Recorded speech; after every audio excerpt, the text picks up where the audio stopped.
So the first thing I want to say is thank you for all your comments regarding the last episode on art boxes. They were very, very helpful. I do want to say that January is not the best month, shall I say, to do any market analysis or anything like that. I mean, we're this close to having passed the holidays, and we still may be recuperating from expenses on presents and that sort of thing. So January isn't the best month. But I had one data collection set and wanted to share it with you guys. I just did another one recently. I'll share that with you tonight. I want to do one in February, one in March, April, May, and June. And if we're seeing persistent trends, I think we need to pay attention to those trends. We need to see it over several months to see what the trends truly are, what the data is actually saying to us. So I think that's important to say. The other thing is, some of you mentioned being eco-friendly. And I'm all for eco-friendly, to have a small footprint when it comes to environmental intelligence, I guess. I mean, this table I'm sitting at is antique. This thing behind me is antique. The desk over here is antique. The chair over here is antique. This chair is antique, that you can't see to my side. In one of our bedrooms, we have an antique bed, an antique dresser, an antique library table, another antique chair.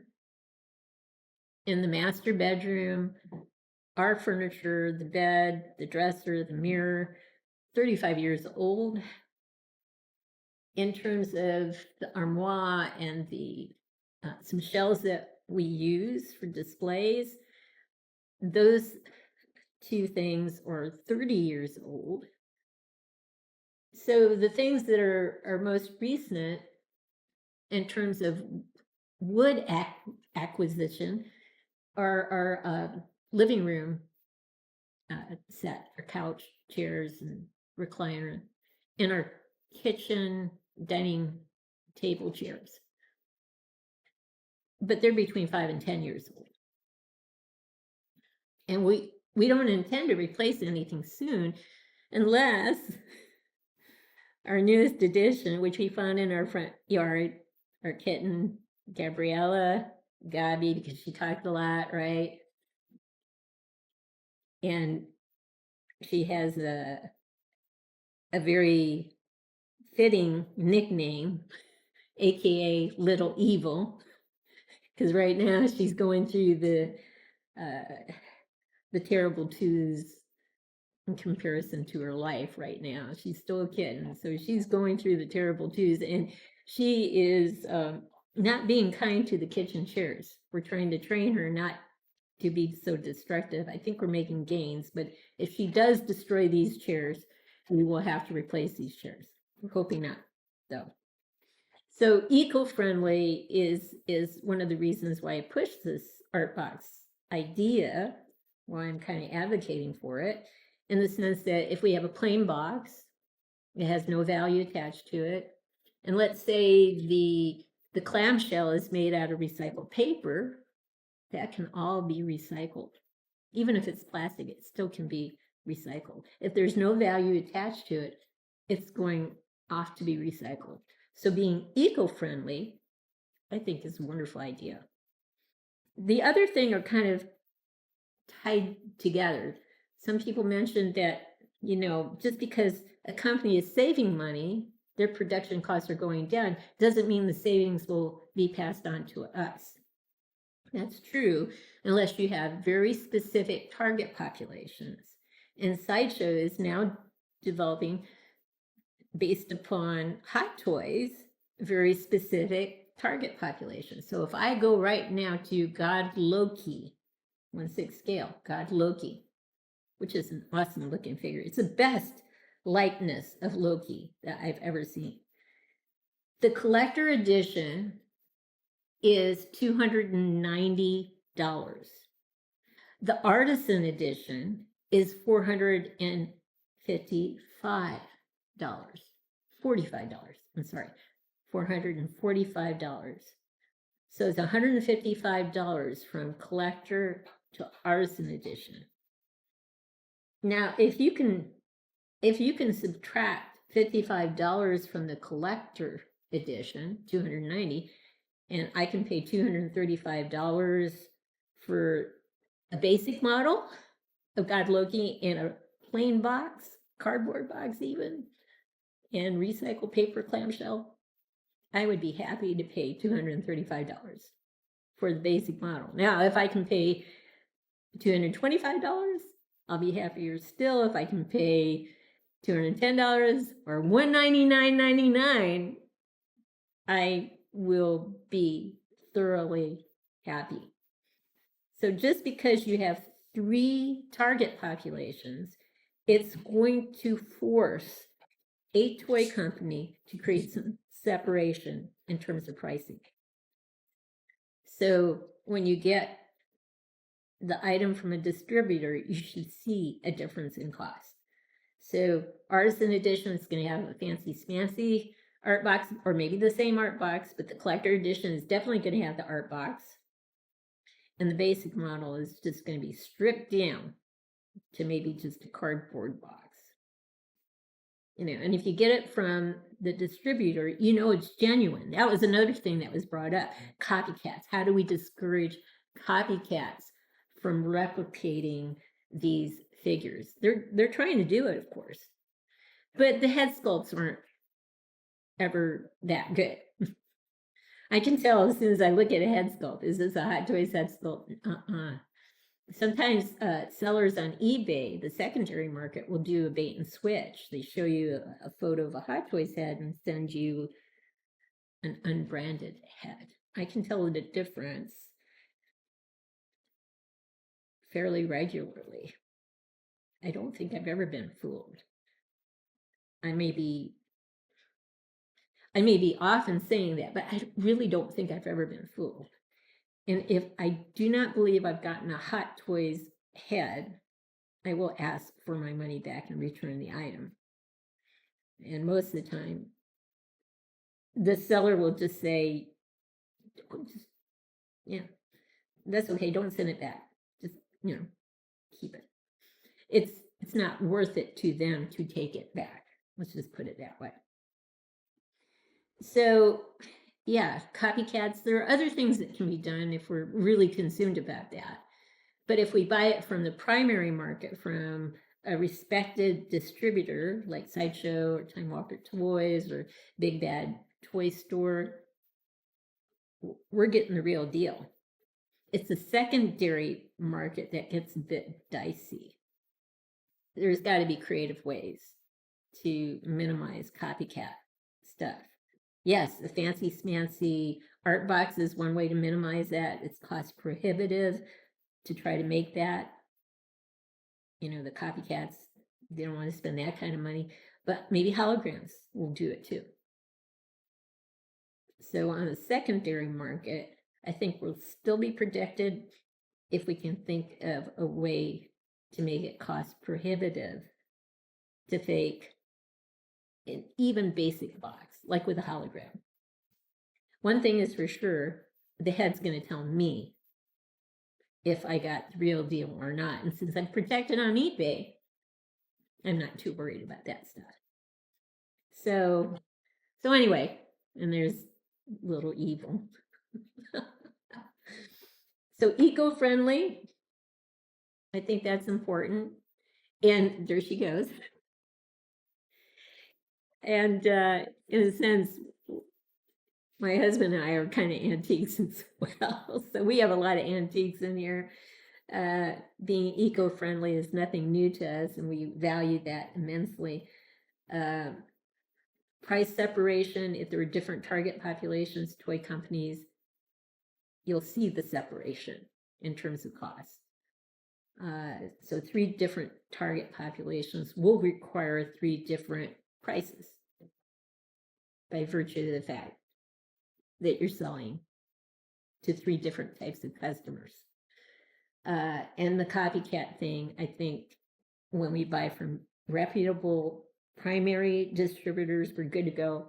A little more dicey with eBay, but holograms, whatever, something that makes it cost prohibitive, even with very simple basic boxes. I think that will help a lot.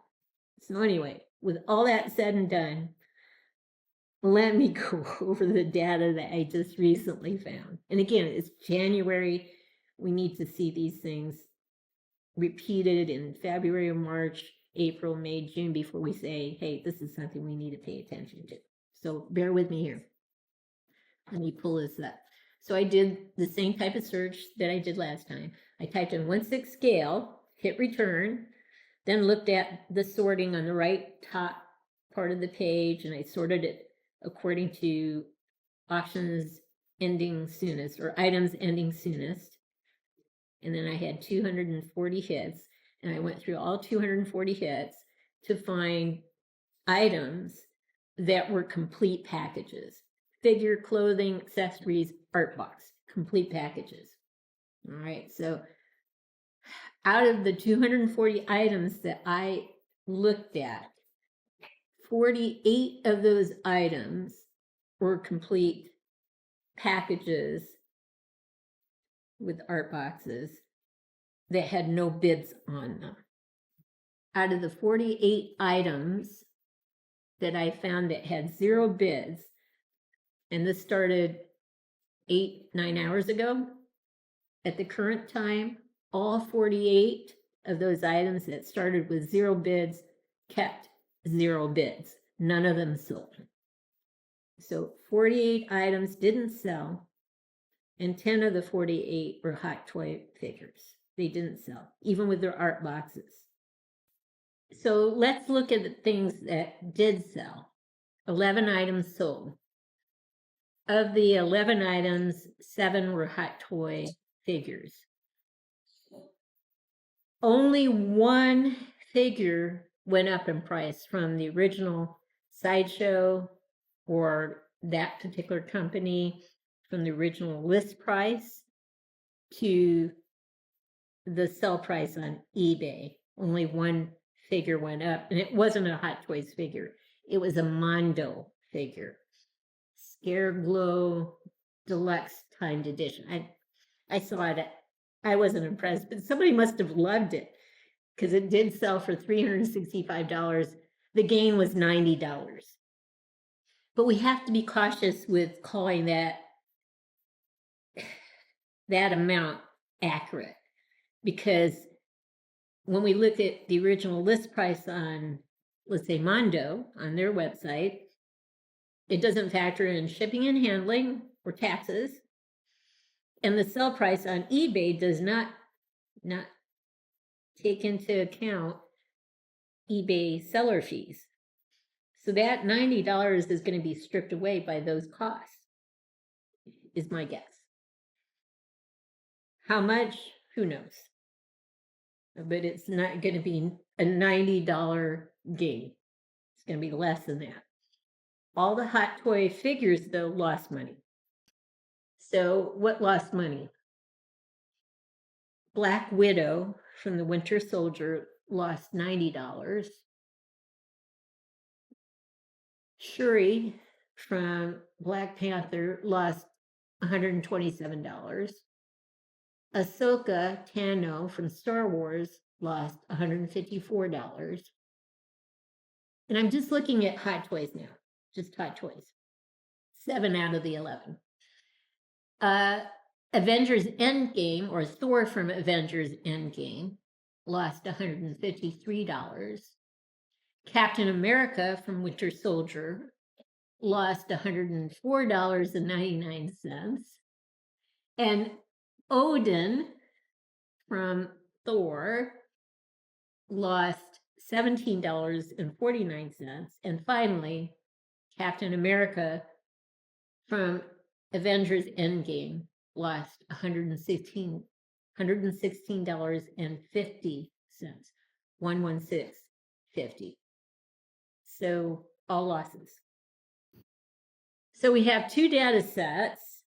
In the first data set, there were 7 gains with Hot Toys and 10 losses. In this data set, there were 10 7 losses with Hot Toys, no gains. The only gain was a Mondo figure. And I never heard of Mondo until today. So I'm learning as I go along. I guess bottom line is we have to wait for more data. Look at February, March, April, May, June, July, August, the whole year. It would be good to see if this is pervasive pattern that I'm seeing with 2 hits in January are pervasive. I'm not going to call it pervasive until more data comes in. But if this pattern continues, then the market is really soft and just cries out for change. And one of the pieces that can create great change in turning the market around is offering figures at a lower cost.